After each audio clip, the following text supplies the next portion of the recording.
বাসগুলোর ক্ষেত্রে তো কোনো মানে ভাড়া মানে নির্ধারিত হার নির্ধারণ করেনি সরকার থেকে, সেইখানে যে ভাড়াগুলো ধরেন 1200 টাকা ছিল সেটা ডাবল হয়ে যাচ্ছে, অনেক বেশি না যাচ্ছে বলছে। আপনি দেখেন নির্ধারণের ভাড়া বেশি নিচ্ছে কিনা, আপনি দৃষ্টান্ত দেন কোন বাসে নিচ্ছে। এসি বাসের মালিকরা এখানে বসে আছে, ওই মালিক সমিতির লোকরা বসে আছে। আপনি নির্দিষ্ট করে বলেন কোন কোন পরিবহন, প্লিজ কোন পরিবহন এখানে মালিকরা আছে। প্লিজ প্লিজ ধারাবাহিক বলবেন, আমার কথা শুনুন আগে। এখানে কোন পরিবহন এসি বাসের ভাড়া যা নির্ধারণ করা আছে তার চেয়ে বেশি নিয়েছে, আপনি আমাকে অবগত করেন।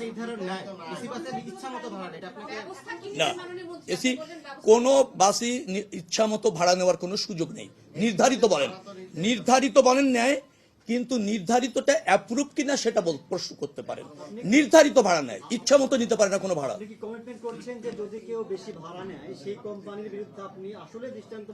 আসলে না, সত্যিকারে নিব এবং সেটা আপনারা দেখতে পাবেন। তার রুট যদি কোনো ভাড়া নেয় তার রুট পারমিট ক্যান্সেল করা হবে, তার রুট পারমিট থাকবে না। এবং ওই ভাড়া নিতে গিয়ে যদি ফৌজদারি অপরাধ ঘটে থাকে তাকে শাস্তির আওতায় আসতে হবে।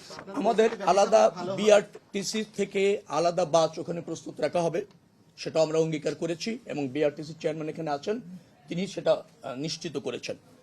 গার্মেন্টস যেটা ছুটি হবে 16 তারিখে 16% গার্মেন্টস ছুটি হয়ে যাবে, 17 তারিখে 22%। ঠিক এইভাবে পর্যায়ক্রমে ঈদের আগেই ধাপে ধাপে গার্মেন্টসগুলি ছুটি হবে, তারা পরিসংখ্যান দিয়ে নিশ্চিত করেছেন এবং আমরা তাদের উপর আস্থা রেখেছি, তারা অঙ্গীকার করেছে। আর এর কোনো ব্যত্যয় আশা করছি ঘটবে না। ঘটলে সেখানে তাৎক্ষণিকভাবে যানজট মুক্তভাবে পরিবহনগুলি এবং যাত্রীরা যাতে গন্তব্যে পৌঁছাতে পারে, যখন যে ব্যবস্থার প্রয়োজন হবে তা নিশ্চিত করবার জন্য আমাদের সব ডিপার্টমেন্ট, সব সংস্থা প্রস্তুত আছে। পরিস্থিতি বুঝে যে কোনো ব্যবস্থা নেওয়া হবে, উদ্বুদ্ধ পরিস্থিতি থাকে। আমরা লিখিত করে দিচ্ছি, 28টার মতো সিদ্ধান্ত আছে। 28টা সিদ্ধান্ত আমি বলতে পারবো না। না আপনি মোট সব কপি দিয়ে দেবো, কপি নিয়ে যাবেন। যেমন আপনি ধরেন হাইওয়ের উপর অস্থায়ী দোকান, বাজার, যত্রতত্র পার্কিং, ব্যাটারি চালিত গাড়ি এসে 4 লেনের রাস্তাকে অনেক সময় দেখা গেল 1 লেন ব্যবহার উপযোগী করছে, আর 3 লেন অকুপাই হয়ে গেছে। 2 লেনের রাস্তা 1 লেন অকুপাই হয়ে গিয়েছে, আরেক লাইন দিয়ে মোটামুটি যানবাহন চলতে পারছে। সেই সুযোগ থাকবে না। হাইওয়ে পুলিশ এটা নিশ্চিত করবে, স্থানীয় প্রশাসনের সহযোগিতা এটা নিশ্চিত করবে। প্রয়োজনে ওখানে জনপ্রতিনিধির ব্যবহার করা হবে যদি ওই ধরনের পরিস্থিতির উদ্ভব হয়। তারপর আমাদের রয়েছে ফিটনেস বিভিন্ন গাড়ি, যেগুলি আপনার অল্প সময়ের মধ্যে মেরামত করে, যাত্রী প্রচুর চাপ থাকে বিধায় রাস্তায় তারা চলে আসতে পারছে, সেটা আপনার এই সমস্ত ওয়ার্কশপে নজরদারি করা হবে। ফিটনেসবিহীন গাড়ি কোনো অবস্থাতে রাস্তার উপর উঠতে পারবে না, এটা নিশ্চিত করা হয়েছে। প্রয়োজনীয় মেরামত, ওই অল্প সময়ের মেরামতটা আমরা বন্ধ করেছি, যাতে অল্প মেরামত করেই সে চলে যাচ্ছে কিন্তু রাস্তাতে গাড়িটা মানে অকেজ হয়ে যাচ্ছে, বিকল হয়ে যাচ্ছে, সেই ধরনের গাড়ি যাতে রাস্তায় যেতে না পারে।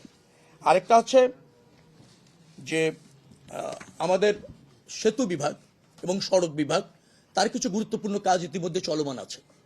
সেই কাজগুলি যাতে কোনো রকমের মালামাল, ইকুইপমেন্টস রাস্তার উপর না থাকে, লেনগুলি যাতে সচল থাকে, সেটা দ্রুততম সময়ের মধ্যে কিছু মেরামত করে যান চলাচলের উপযোগী করা হয়েছে। কিছু গুরুত্বপূর্ণ জায়গা আছে, সেই জায়গাগুলিতে ধরেন যাত্রী উঠানামা এরকম হয়, অথবা গাড়ি ব্যাক করে কিন্তু স্টেশনে আসতে পারছে না, মানে বাস স্টপেজে আসতে পারছে না। উত্তরা থেকে আসাকালীন খালি গাড়ি আসছে উত্তরবঙ্গ থেকে, উত্তরা আসলেই যাত্রীরা উঠে যাচ্ছে, সেখানে উঠে পড়ছে। তো সেখানেও আবার যাতে বেশি ভাড়া দিতে না পারে, সেখানেও যাতে পুলিশের একটা নজরদারি থাকে, সেই গাড়িগুলো ওখানে জটলা যাতে তৈরি না করে, তারা যাতে ওখান থেকে প্যাসেঞ্জার নিয়েও চলে যেতে পারে নির্বিঘ্নে এবং জটলা ছাড়া, ভাড়া বৃদ্ধি ছাড়া, সেটাও নিশ্চিত করা হয়েছে, নির্দেশনা দেওয়া হয়েছে। হ্যাঁ হয়েছে, নিত্য প্রয়োজনীয় এবং পচনশীল বস্তু ছাড়া বাস, ট্রাক, লরি যেগুলি আছে সেগুলি চিটাগাং পোর্ট ওদিক থেকে বেশি আসে, সেটা যাতে কম আসে সেটাও নজরদারি করা হবে। এবং চিটাগাং পোর্ট কর্তৃপক্ষ বলা হয়েছে যে নিত্য প্রয়োজনীয় জিনিস এবং পচনশীল বস্তু ছাড়া অন্যান্য জিনিস খুব গুরুত্বপূর্ণ না হলে সেগুলি যাতে বন্দর থেকে খালাস কিছু কম হয়।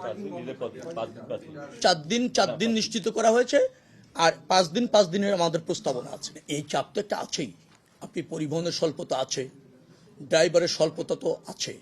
আমরা এই পরিবহন এবং ড্রাইভারের সর্বোত্তম ব্যবহারটা নিশ্চিত করতে চাচ্ছি।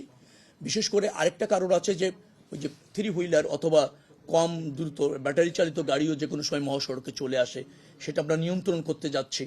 আবার এটা তো ঠিক, আপনি বলতেই হয় যে 1.5 কোটি লোককে আপনি এই পরিবহনের মধ্য দিয়ে ঢাকা থেকে ঢাকার বাইরে যেতে সুযোগ করে দেবেন। তো এইরকমের কিছু লিমিটেশনস আছে। আমাদের যে যতটুকু সক্ষমতা আছে, যতটুকু সুযোগ আছে, তার শতভাগ ব্যবহার নিশ্চিত করতে চাচ্ছি। আশা করছি আগের যে কোনো সময় একটা ভালো ব্যবস্থাপনা আপনারা দেখবেন এবং পাবেন। হ্যাঁ, আমাদের ওখানে আছেন, ওই পিডি ওখানে ছিলেন। তিনি বলেছেন যে কিছু সংস্কার এবং টেম্পোরারি কাজ দরকার আছে ওই লেনগুলিকে সচল রাখার জন্য। তিনি ইতিমধ্যে উদ্যোগ নিয়ে অনেকটা করেছেন, কিছু বাকি আছে, তাই ঈদের আগে সুন্দরভাবে কমপ্লিট হয়ে যাবে।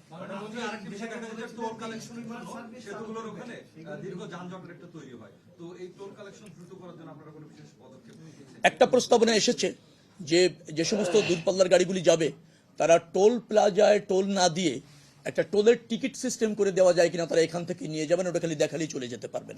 এই প্রস্তাবনা এসেছে, কিন্তু কিভাবে কার্যকর করা যেতে পারে 1-2 দিনের মধ্যে সিদ্ধান্ত হবে। ঢাকা থেকে বের হওয়ার সময় আর ঢাকা প্রবেশের সময় প্রচন্ড যানজটের সৃষ্টি হয়। আর ঢাকার মুখগুলা যেমন এগুলো রাস্তাগুলো খুবই খারাপ এবং ভাঙ্গাচোরা খানাখন্দ। কিছু কিছু এলাকায় মেরামত হচ্ছে আর কিছু কিছু এখনো শুরু হয়নি। এই ব্যাপারে আপনার যাত্রায় এই ক্ষেত্রে আপনি কি ব্যবস্থা? সিটি কর্পোরেশনকে বলা হয়েছে, সিটি কর্পোরেশনের আওতাধীন রাস্তাগুলি তারা নিশ্চিত করেছে ঈদের আগে রাস্তাগুলি মেরামত হয়ে যাবে, যান চলাচলের জন্য সম্পূর্ণ উপযুক্ত হয়ে যাবে। সড়ক বিভাগ ও যে সমস্ত জায়গায় তাদের দায়িত্ব আছে তারা এটা নিশ্চিত করেছে। চিফ ইঞ্জিনিয়ার এখানে আছেন, তিনি ওইটা জেনেছেন, সুপারভিশনে রেখেছেন। যে সমস্ত জায়গাগুলি এই ধরনের মেরামতের প্রয়োজন আছে ইতিমধ্যে শুরু হয়েছে এবং ঈদের অন্তত 10 দিন আগে সেটা শেষ হয়ে যাবে। মোবাইল কোড থাকবে কিনা? ঈদকে সামনে রেখে স্টিমার সার্ভিসগুলো চালু করার চিন্তা ভাবনা, সেটা কি করছেন? জি করছি। এটা কয়টা করবেন এবং কত যাত্রী পরিবহন করতে পারবেন? না, আপনি জেনে খুশি হবেন, আমরা আরো 2টি স্টেশনের মতো আর কি তৈরি করেছি। যেমন ওটাকে বলা হয় বসিলার ঘাটটা আমরা চালু করেছি, যাতে আর কাঞ্চন ঘাটও চালু করেছি, যাতে সদরঘাটে চাপটা একটু কমে, ওখান থেকেও লঞ্চে উঠে যেতে পারবে। এবং মানুষকে অবগত করবার জন্য ইতিমধ্যে ওখানে বেশ কিছু পদক্ষেপ আমরা নিয়েছি যে আপনি ওখান থেকেও লঞ্চে উঠতে পারবেন। মোবাইল কোডটা থাকবে কিনা? হ্যাঁ, মোবাইল কোড আছে, বাড়ানো হয়েছে, আরো বাড়ানো হয়েছে। মোবাইল কোড বাড়ানো হয়েছে। নৌপথে আপনার যারা নৌ পুলিশ আছে তারাও তাদের লজিস্টিক বাড়িয়েছেন, সংখ্যা বাড়িয়েছেন। আনসাররা তাদের সংখ্যা বেশি বেড়েছে, ডিপ্লয় করা হচ্ছে জায়গায় জায়গায়, গুরুত্বপূর্ণ জায়গায়। আশা করছি আপনারা একটা স্বস্তির ঈদ যাত্রা পাচ্ছেন। আপনাদের সংখ্যা আছে জানি, কিন্তু আস্থা রাখুন, নিশ্চয়ই আগের যে কোনো সময় ভালো সার্ভিস নিশ্চিত হবে।